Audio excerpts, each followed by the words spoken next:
Os sinos de São Pedro badalam, porque uma bala extinguiu o mal de Hitler. A Segunda Guerra Mundial terminou. Mas no horizonte, no Oriente, escuras nuvens se intensificam. Uma nova batalha para Pio XII. Outro demônio a combater. E seu nome é Joseph Stalin. E tiranos surgem, tiranos se vão. O que aconteceu com os nazistas após a guerra?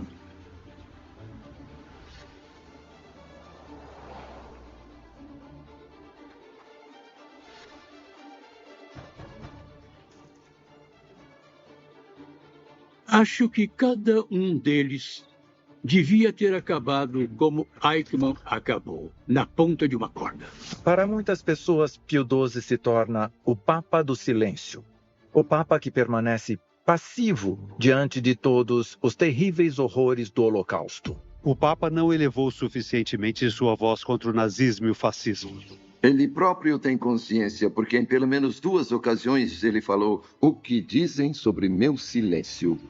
Eu absolutamente o odiava, porque pensava que, na melhor das hipóteses, ele era uma testemunha silenciosa e, na pior, um ativo colaborador. A grande pergunta é, por que ele não disse mais na época? O bem não faz barulho. E barulho não faz bem algum. Então, atacar o Papa era também uma manobra política. Mas são fábulas. Nós somos filhos da luz.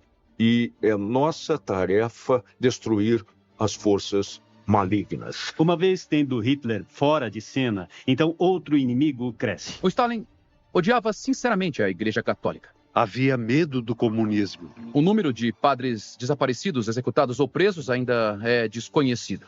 Você só precisava dizer comunista na presença do Papa Pio XII que suas mãos começavam a tremer. Stalin ironicamente perguntou: mas quantas divisões o Papa tem? O Papa disse: agora Stalin vai ver quantas divisões temos lá em cima.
Episódio 4. Um novo demônio se aproxima. –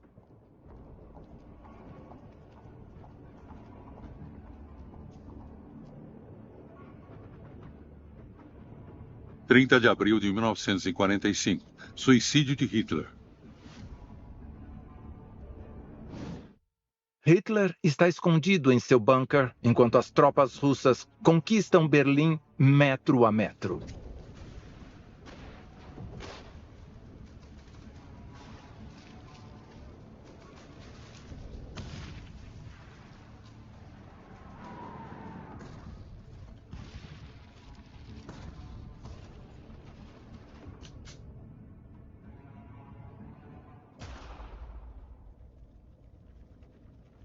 E na tarde de 30 de abril de 1945, um tiro põe fim na vida do Führer.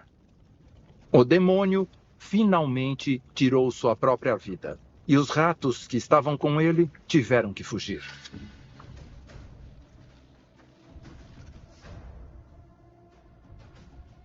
Este é um solene, mas glorioso momento.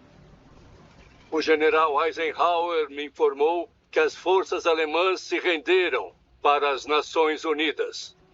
No dia 2 de maio de 1945, o exército russo finalmente conquistou Berlim. Na Europa, a Segunda Guerra Mundial termina depois de anos de sofrimento e milhões de mortes. E tiranos surgem, tiranos se vão. O que aconteceu com os nazistas após a guerra? Nós temos muitos nazistas tentando fugir, um monte de nazistas sêniores, oficiais nazistas, e um monte de pessoas que cometeram o pior tipo de crime de guerra. É a fuga dos ratos. Eles correm até as cordas. Eles fizeram aqueles atos, mas tiveram que fugir e se esconder deles. Eles têm que ocultar o seu nazismo.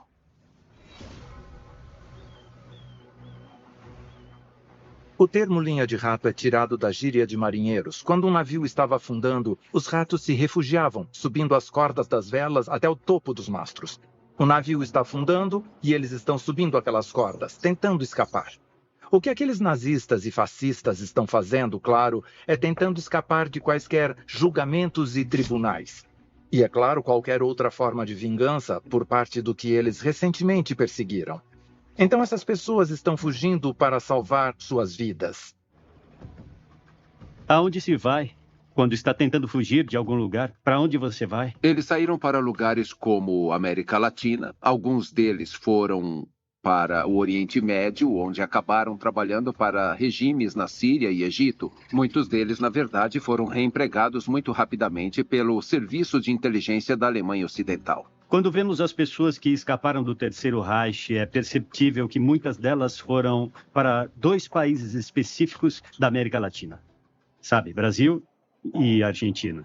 Década de 1950. Buenos Aires, Argentina. No Brasil, já há mais de 1 milhão de alemães que estão vivendo exatamente como viviam na Alemanha. Por que isso? Bem, no Brasil e na Argentina, nesses países, existiam pessoas que eram favoráveis ao nazismo e ao socialismo nacional. Então, eu acho que isso fez com que os fugitivos da Alemanha nazista pensassem que poderiam ser bons lugares para se esconder. Qual foi o sentimento da comunidade judaica? Indignação. Absoluta indignação. Falando como judeu que sou, acho que nenhum nazista devia ter sido contrabandeado para fora da Europa. E acho que cada um deles devia ter terminado da mesma forma como Eichmann terminou, na ponta de uma corda. Mas como é possível fugir para o outro lado do mundo sem ajuda? Nunca houve algo como o que você vê em Hollywood. Era um sistema coordenado por ex-nazistas, colaboradores dos nazistas, ajudando criminosos de guerra a fugirem da Europa. Simpatizantes argentinos do nazismo. Assembleia Nazista no Chile. O que temos é uma coleção de muitas figuras obscuras, padres católicos, criminosos, ex-oficiais da SS, colaboradores, amigos, criando uma espécie de rede muito informal e mutável.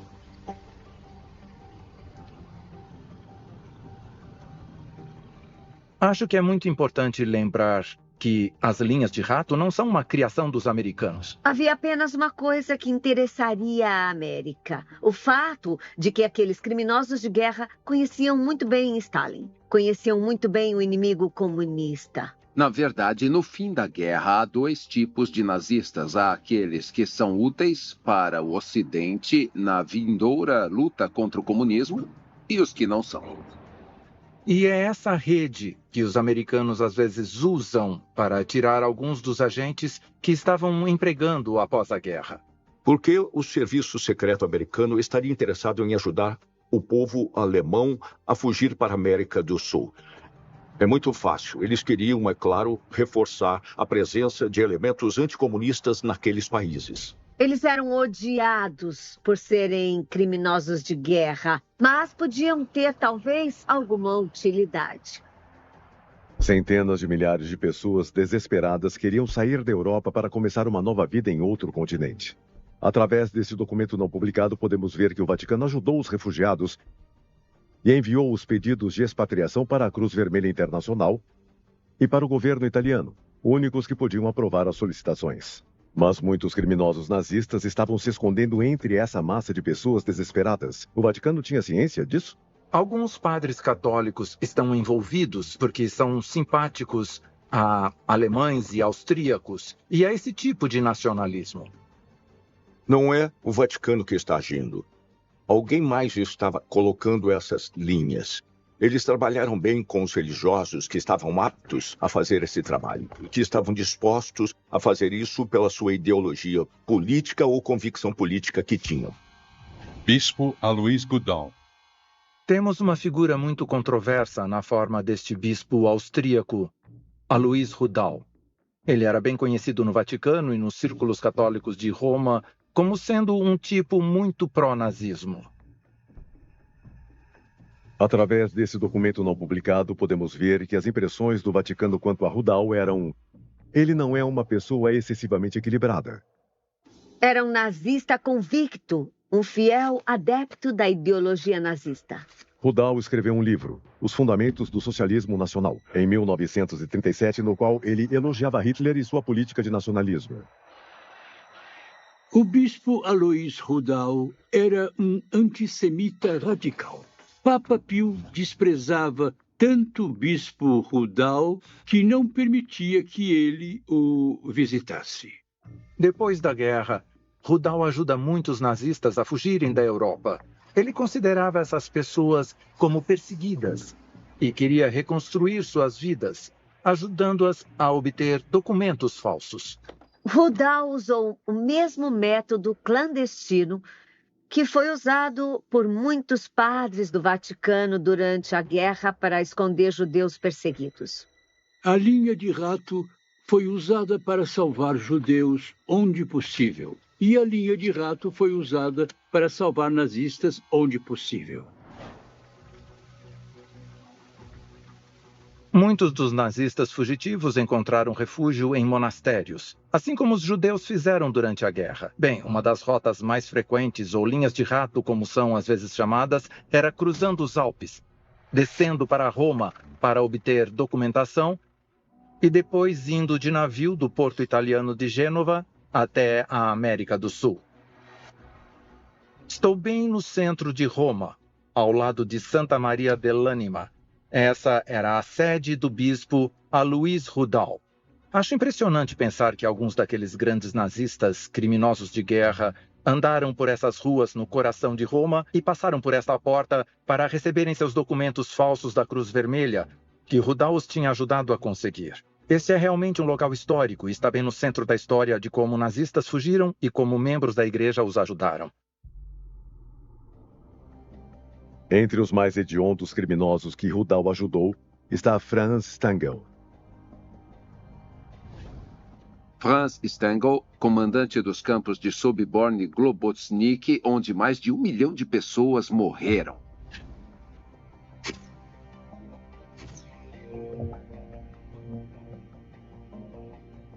Mesmo assim, em 1951, ele conseguiu fugir para o Brasil, onde trabalhou na fábrica da Volkswagen em São Paulo até 1967.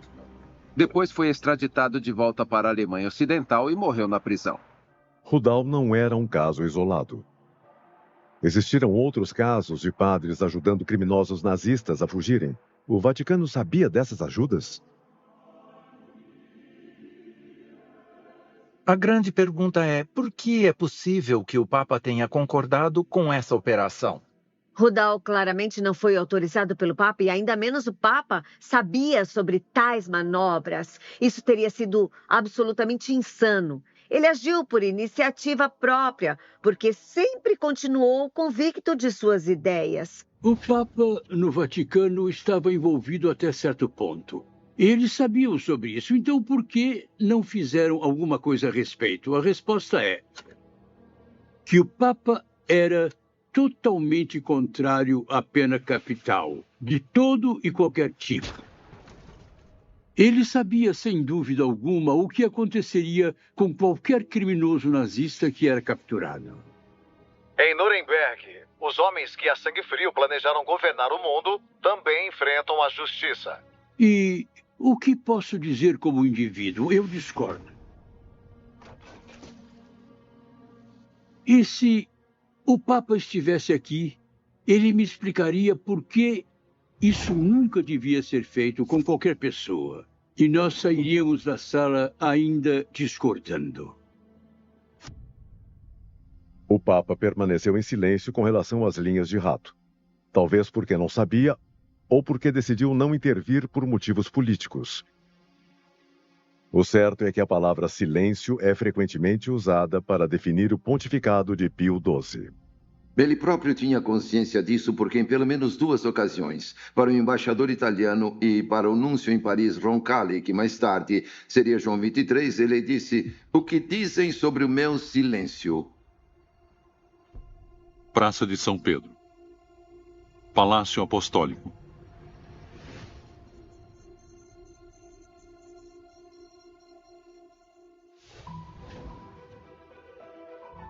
Para muitas pessoas, Pio XII se torna o Papa do Silêncio, o Papa que permanece passivo diante de todos os terríveis horrores do Holocausto. E desde então temos os historiadores divididos, temos os que culpam Pio pela sua recusa em condenar Hitler, e há aqueles que o absolvem por todo o seu trabalho secreto, seu resgate secreto de judeus. E como diz o ditado, a boa ação não faz barulho algum. Se Pio XII sabia que ele poderia ser criticado por causa de seus silêncios, por que ele escolheu permanecer em silêncio? Nós estamos vencendo e todos eles vão acabar se rendendo a nós! Diplomacia é baseada em silêncio. Depois do advento do socialismo nacional, o Papa ficou terrivelmente contido em falar demais para não chocar uma sensibilidade que talvez teria causado, muito, muito mais dano. A grande pergunta é, por que ele não falou mais na época? O Papa Pio XII media cada palavra. E provavelmente ele nem era o homem certo para fazer grandes gestos públicos que certamente lhe renderiam a aclamação do mundo. Nos confrontamos com muitos problemas que esse Papa, com grande coragem e com mão muito firme, enfrentou e orientou, apesar de suas hesitações, o que ninguém pode negar que era um traço de caráter de Pacelli. Tentei também descobrir por que esse silêncio estava constantemente presente. E era, é claro, pela defesa de muitas vidas, de pessoas envolvidas naquelas ações, e teria sido muito perigoso usar nomes e trocar nomes nos documentos.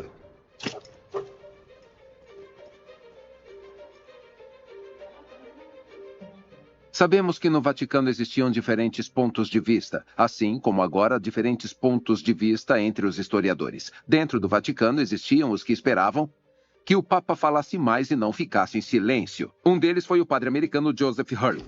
E veja o que Hurley escreveu mais tarde. Um Papa confrontado com um claro e presente mal tinha que oferecer claros princípios morais para aqueles que o procuravam para orientação.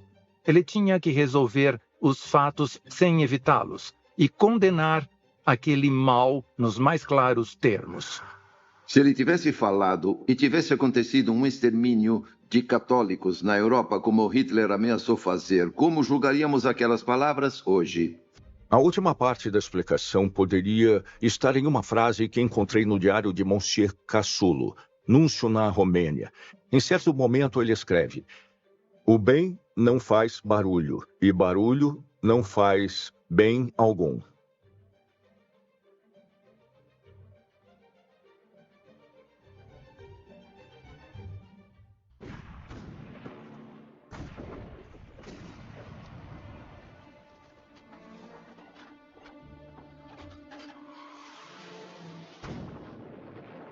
O primeiro a fazer acusações de que o Papa não levantou sua voz suficientemente contra o nazismo e o fascismo foram os soviéticos. Mas, para se tornar uma teoria real, temos que esperar até 1963, quando foi apresentada pela primeira vez no Teatro Fürstenberg, em Berlim, a peça O Vigário. Traduzida como O Vigário em português e é encenada em muitos países. E foi mais tarde adaptada para o cinema com o título Amém. Li a peça quando estava no último ano da universidade, e ela moldou meus sentimentos sobre o Papa. Eu o detestava totalmente, porque achava que ele foi, na melhor das hipóteses, uma testemunha silenciosa, e na pior das hipóteses, um ativo colaborador. O autor da obra foi o alemão Rolf Ohuth, que acusava o Papa de ser um passivo cúmplice do nazismo por causa de seus silêncios. Para muitas pessoas, Pio XII se torna o Papa do silêncio, se preferirem. O Papa que permaneceu passivo diante de todos os terríveis horrores do Holocausto. Foi só quando fui a Roma e tomei ciência de evidências de testemunha ocular, de provas documentais, que descobri o que ele tinha realmente feito. Eles contam uma história diferente sobre o Papa. E se houver mais a ser contado, que seja contado. A fábula do Papa dos Silêncios, o Papa de Hitler, o Papa contra o demônio, vai continuar, mas são fábulas. Um personagem fictício, um jovem jesuíta, descobre o que os nazistas estão fazendo com os judeus e tenta fazer o Papa denunciá-los. Pio XII se recusa porque ele precisa de uma Alemanha forte para combater os soviéticos. Bom, essa peça, O Vigário, ajuda a mudar a ideia sobre a figura do Papa, que até poucos anos antes tinha sido exatamente o oposto. Particularmente sua falha em denunciar. Na verdade, não era uma obra histórica como uma peça é parte de ficção. Mas foi um verdadeiro e grande sucesso. Teve um grande impacto na opinião pública que a acolheu como se fosse o Evangelho. E é o começo desse processo que ainda está em andamento de tentarmos entender o que realmente aconteceu. Dizem que Ohuth se inspirou em sua imaginação. Não é verdade. Na Suíça encontra-se o arquivo Ohuth. Se você vê aqueles documentos, e nós vimos alguns deles, podemos ver que o vigário levou anos de preparação. Ohuth passou anos escrevendo sua peça. Ele fez muita pesquisa, falou com muitas testemunhas e teve acesso a fontes históricas. Ohuth veio pelo menos 2 vezes a Roma. Mas o que Hawkers veio fazer em Roma? E com quem ele falou agora? Com quem estou falando? Ele não diz, mas pela correspondência parece que um dos seus informantes em Roma foi o Monsenhor Alois Rudolf.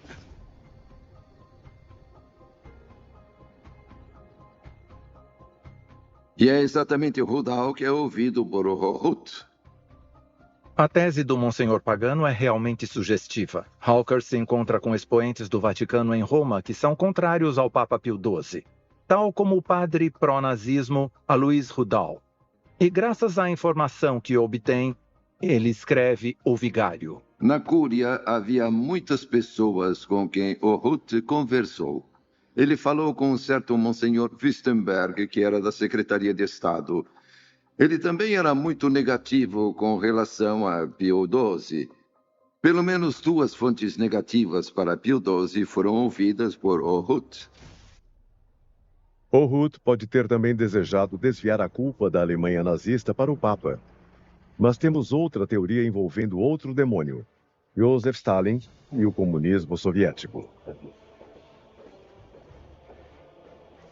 Uma vez tendo Hitler fora de cena, então outro inimigo cresce.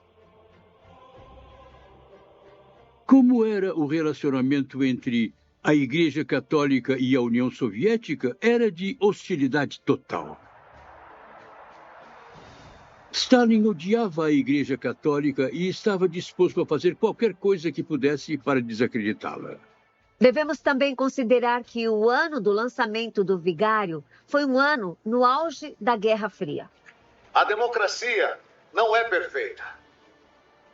Mas nunca precisamos colocar um muro para manter as pessoas dentro. Porque esta peça foi escrita por Rolf Ohuth, um alemão da Alemanha Oriental, e pelo que sabemos agora, foi escrita baseada em material fornecido para o Ruth pelo serviço secreto da Alemanha Oriental e, portanto, com uma precisa impressão fortemente contrária à Igreja Católica, à figura do Papa. Então, está claro que atacar o Papa era também uma manobra política. Estavam atacando Pio XII para atacar a Igreja e a política pró-americana da Igreja. As relações diplomáticas dos Estados Unidos com o Vaticano sempre foram de respeito mútuo, e havia uma sincera amizade entre Roosevelt e Pacelli. Mas agora, graças aos documentos desclassificados do Vaticano, realmente temos confirmação disso. E isso é algo que descobrimos novamente também aqui nos arquivos. Era a amizade de Roosevelt com Pio XII. E isso é estranho, porque a amizade era conhecida, era até mesmo conhecida. Os historiadores que trabalharam deveriam saber. Parece que essa amizade, esse relacionamento epistolar, se preferir, que já era conhecido na época, foi perdido nos meandros da história. Mas só precisamos vir aqui, nos arquivos do Vaticano, para perceber que esse elo entre o Papa e Roosevelt realmente existiu. Bem, nos arquivos hoje, com a abertura, temos ainda mais documentos disponíveis e posso dizer que toda a questão de Roosevelt é um capítulo maravilhoso. E diria que, na verdade, a amizade já era uma longa amizade, porque Pacelli foi para a América. Esses são dois homens com um imenso poder. O poder dos Estados Unidos e o poder da Igreja Católica. Dois poderes que, francamente, são capazes de mudar o mundo. O presidente Roosevelt, naquele momento, era para as igrejas protestantes uma diretriz no mundo, e isso é também Pio XII para os católicos, todos os católicos do mundo. O que será que Pacelli e Roosevelt, esses dois imensos personagens, na verdade escrevem um para o outro?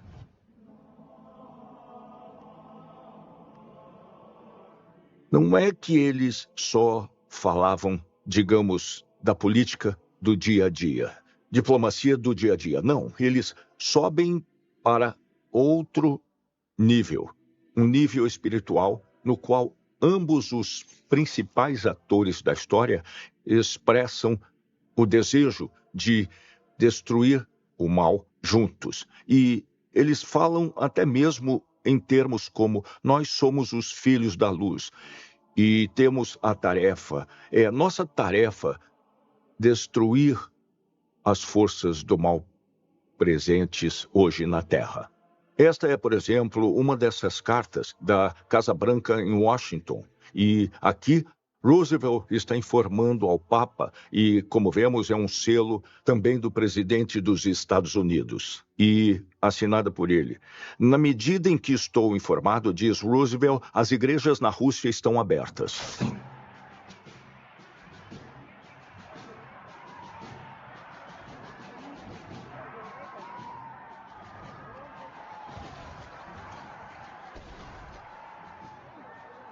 Para a Igreja, o comunismo era visto como talvez um inimigo até pior do que o nazismo. Sabemos, por exemplo, que o Papa Wojtyła, que viu o extermínio, que viu os massacres realizados pelos nazistas na sua própria Polônia, afirmava convencido que o comunismo era um inimigo muito pior. Então, Joseph Stalin, o outro demônio. Para contar esta outra luta clandestina que Pacelli enfrentou, precisamos voltar a 1917, o ano da Revolução Bolchevista. Em 1914, havia 5 milhões de fiéis e cerca de 2.000 padres na Rússia. A liberdade de fé era garantida por um decreto do czar alguns anos antes. Depois, tudo chegou ao fim no dia 25 de outubro de 1917, quando os bolchevistas tomaram o poder. Meu nome é Marek Schmidt. Sou professor na Faculdade Católica de Teologia na Charles University, em Praga.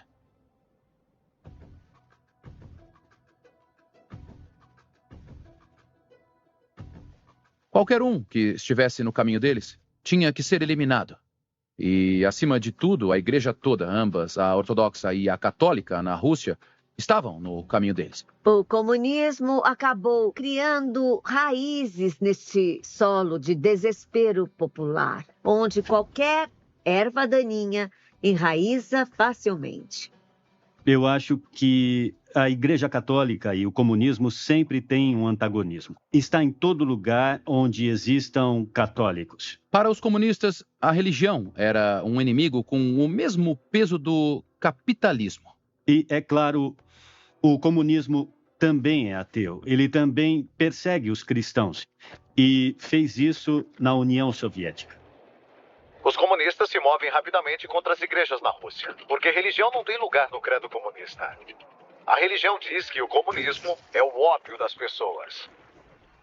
Esta é uma antiga rivalidade. Afinal de contas, as obras de Marx e Engels já tinham sido colocadas no índice de livros proibidos da igreja.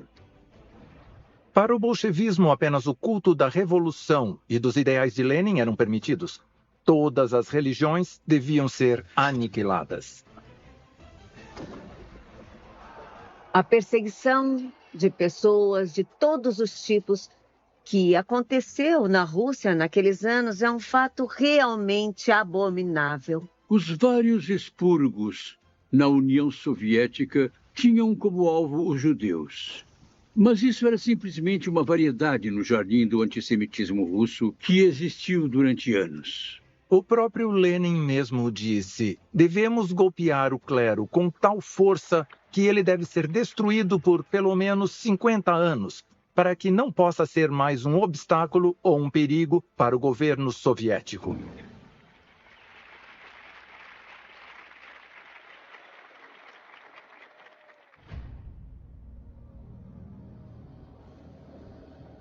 Os objetivos dos comunistas eram violentos para oprimir a igreja e eliminar os padres, que eram um obstáculo na civilização da sociedade. Centenas de padres executados, presos ou deportados. Os soviéticos eram bastante fiéis às palavras de Lenin, porque os católicos foram impedidos de votar. E em 1919, a primeira prisão de padres realmente começa. Os bolchevistas olham os padres e pensam: eles são sujeitos subversivos que precisam morrer. Os padres eram julgados perante o tribunal, se chegassem a isso, acusados de tudo, inclusive espionagem, e também de resistir à coletivização, espalhando ideologia inimiga através das religiões. Apenas 2 tipos de punição eram aplicadas. Era prisão em gulags ou pelotão de fuzilamento. A absolvição não era permitida. Muitos líderes bolchevistas estudavam em seminários ortodoxos, mas a cruz de Cristo era proibida. A abolição da religião era um pré-requisito para a criação de uma nova sociedade. O que estamos vendo aqui são direitos religiosos transformados em direitos políticos. A real ameaça para Pacelli é o comunismo. Você só precisava dizer comunista na presença do Papa Pio XII que suas mãos começavam a tremer. O Papa Pio XII sempre foi fortemente anticomunista, desde quando ele sofreu uma espécie de tentativa de assassinato pelos bolchevistas em 1919. 1919. Violência do movimento espartaquista na Alemanha. E na Alemanha, mesmo antes do advento de Hitler, um forte movimento comunista tinha surgido e que realmente queria importar a Revolução Russa. Os confrontos nas ruas foram muito sangrentos, os revolucionários odiavam a igreja. E um dos lugares onde essa rebelião acontece é no palácio do representante do Papa.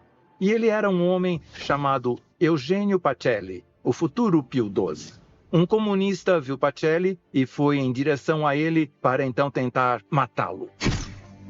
Colocou a pistola na sua têmpora e Pacelli teve muito sangue frio, permanecendo parado e dizendo a ele que abaixasse a arma, porque ele não tinha nenhuma relação com política, ele era simplesmente o representante do Papa. E sua governanta, a Madre Pascalina Lienert, o protegeu com seu próprio corpo. Sendo alemã, ela conseguiu acalmar aquele terrorista. Não causa surpresa alguma saber que Pacelli detestava o comunismo. Por quê? Porque era para ele a expressão de um mundo sem Deus. E por causa da brutal violência que a igreja estava sofrendo, especialmente na Rússia. O Estado comunista era um regime ateu e materialista, para o qual a religião era uma superstição. Com a morte de Lenin, o poder da União Soviética passou para Stalin. O Stalin odiava sinceramente a Igreja Católica porque a considerava inimiga de suas próprias aspirações de poder. Os comunistas não ficaram contentes apenas matando milhares de padres, mas, em um número maior ainda, eles martirizaram pessoas leigas simplesmente porque eram bons cristãos. Tem uma frase atribuída a Stalin que permaneceu muito famosa. Stalin, ironicamente, perguntava: mas quantas divisões o Papa tem? Mas Stalin sabe que o poder da igreja não depende de um exército armado, mas de um exército capaz de ouvir e transmitir informação. O Papa tem um exército de frades, padres, freiras, missionários e voluntários em todos os lugares. Todas essas pessoas realmente constituíam legiões de trabalhadores a serviço do Papa, úteis para a ajuda clandestina, úteis para transporte, para transmitir mensagens criptografadas, mensagens secretas, que não poderiam ser transmitidas através de serviço postal ou de diplomatas.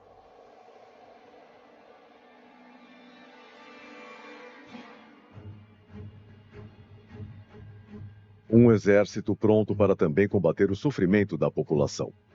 Através deste documento não publicado, podemos ver o auxílio que o Vaticano deu para milhares e milhares de órfãos. Uma assistência que o comunismo via como uma interferência muito perigosa. A repressão bolchevista contra a Igreja Católica é absolutamente implacável. Temos igrejas e conventos destruídos. Temos padres mortos ou deportados. E aos fiéis nem era permitido usar crucifixos. Em 1926, restavam pouquíssimos padres na Rússia e não havia nem mesmo um único bispo. O Vaticano encarregou Eugênio Pacelli, então núncio apostólico na Alemanha, de uma tentativa de abrir uma negociação diplomática com os bolchevistas. Algo como o Reichskonkordat assinou com os nazistas alguns anos depois. A situação na Rússia era completamente diferente. As negociações diplomáticas aconteceram. Eles principalmente trataram da posição dos católicos na União Soviética. Entretanto, não trouxe quaisquer conclusões positivas. Negociações complexas deram lugar à paralisação da violência.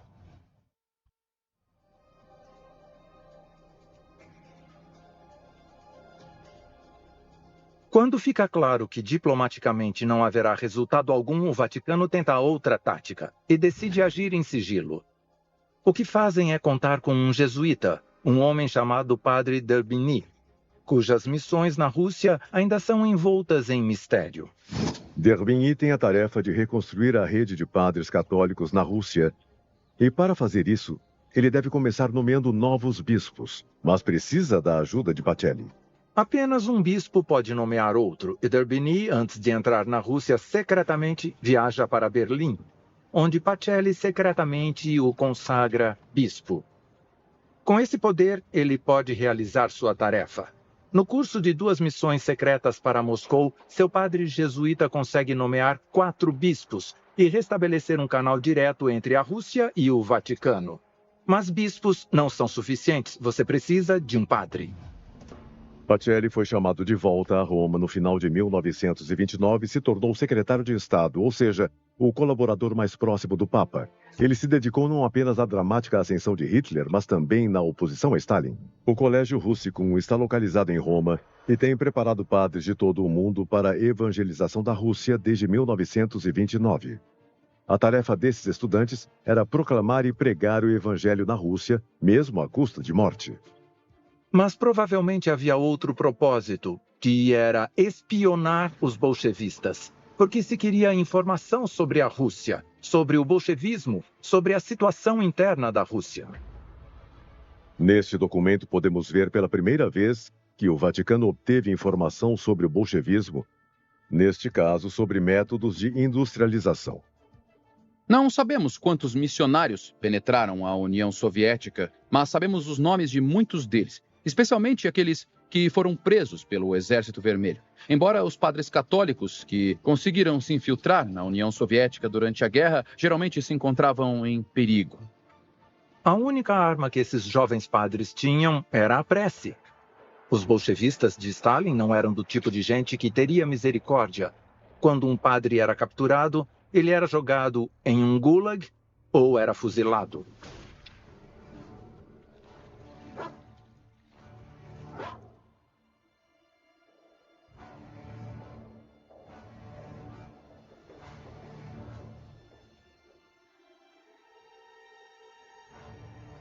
O número de padres desaparecidos, executados ou presos ainda é desconhecido, mas não há motivo para acreditar que foi um número significativo.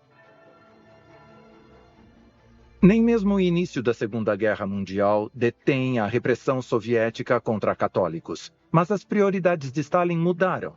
Hitler era agora inimigo número 1 e os demônios começaram a lutar entre si. –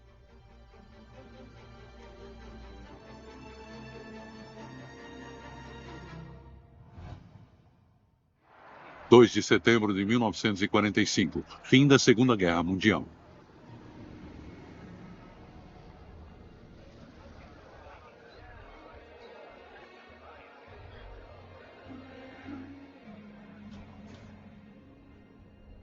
Senhoras e senhores, este não é o momento para generalidades. E atrevo-me a ser mais preciso. Uma sombra caiu sobre o cenário tão recentemente iluminado pela vitória dos aliados. Quando a Segunda Guerra Mundial termina, o mundo entra em uma nova era. Uma cortina de ferro, como disse Churchill, separa o capitalista Ocidente do comunista Oriente. Entramos no que foi chamado de Guerra Fria. Basicamente, não temos nada além de comunismo versus capitalismo. O mundo está dividido em dois. A Europa está dividida, Berlim está dividida, o mundo está dividido. O controle da Itália se torna crucial. Quem controla a Península Italiana controla o Mediterrâneo e o provável avanço do comunismo.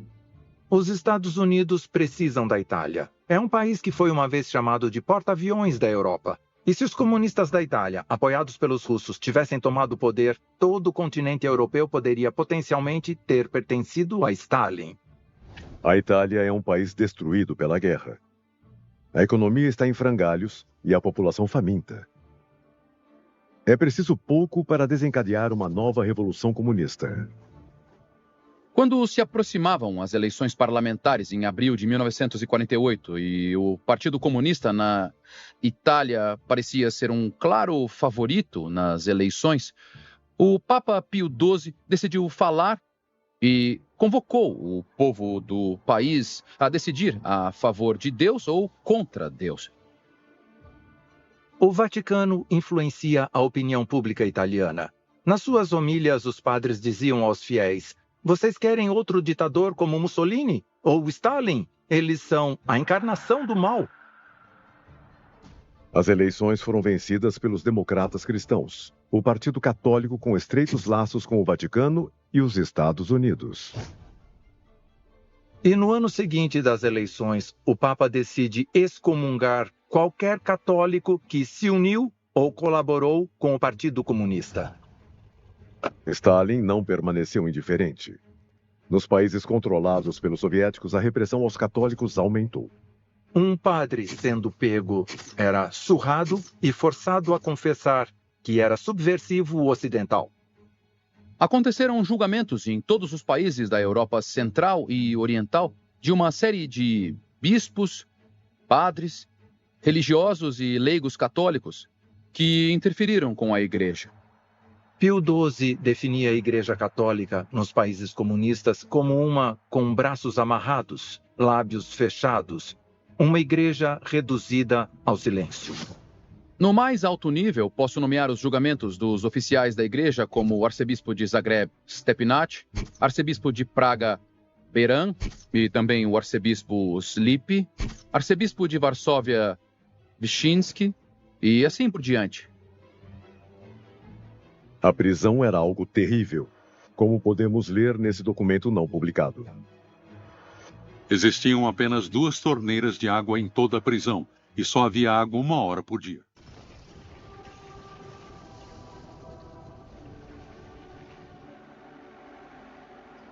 Depois da guerra, a Europa precisa ser completamente reconstruída e a ajuda vem dos Estados Unidos. O Plano Marshall contribuiu para a reconstrução econômica da Europa Ocidental, ajudando a restaurar a indústria e a agricultura e a reativar o comércio internacional, é claro. O Congresso deve autorizar o plano para a recuperação da Europa no período de 1º de abril de 1948 até 19 de junho de 1952. Estou convencido de que o Vaticano usou sua influência para convencer os americanos a darem tanto dinheiro, especialmente para a Itália, onde a figura do Papa age como uma espécie de fiador.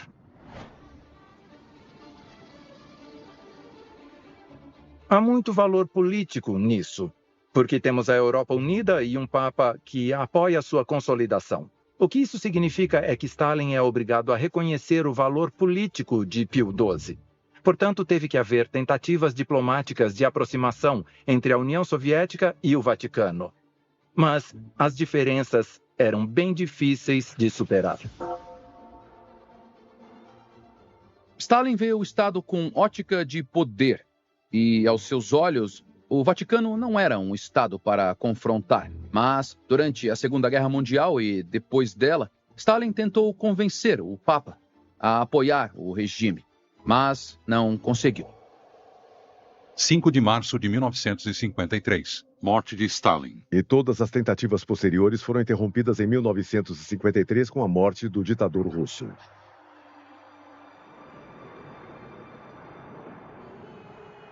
Há uma ótima fala que é atribuída a Pio XII de quando ele sabe da morte de Stalin e se lembra de que Stalin perguntava quantas divisões o Papa tem? E em resposta à morte de Stalin, Pio diz: agora Stalin verá quantas divisões nós temos lá em cima. 9 de outubro de 1958. Morte de Pacelli.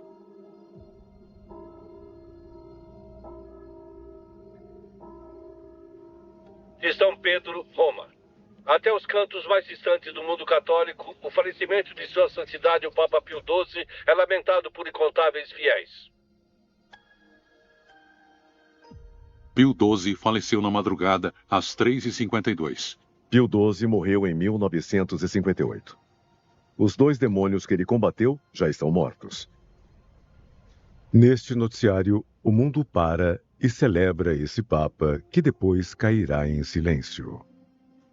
Quando a notícia da morte de Pio XII chegou ao continente americano, em Nova York, Leonard Bernstein ia começar um famoso concerto, mas pediu alguns minutos de silêncio antes do concerto começar para fazer este anúncio.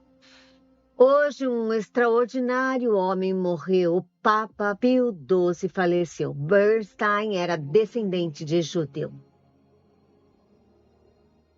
Eu quero que você considere essas palavras escritas por uma pessoa muito, muito famosa. E ela diz o seguinte: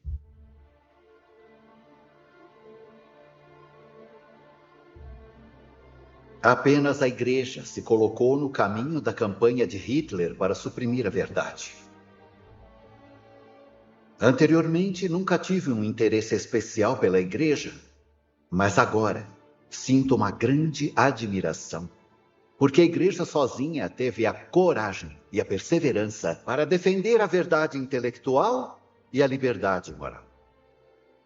Portanto, me vejo obrigado a confessar que o que uma vez desprezei, agora elogio sem reservas.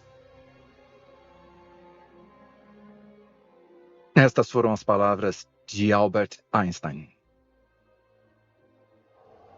Através do vapor eu vi uma placa, Auschwitz. Não sabia o que era, mas um minuto depois eu descobri. Henry Meyer, sobrevivente local, dedicado a todas as vítimas do Holocausto.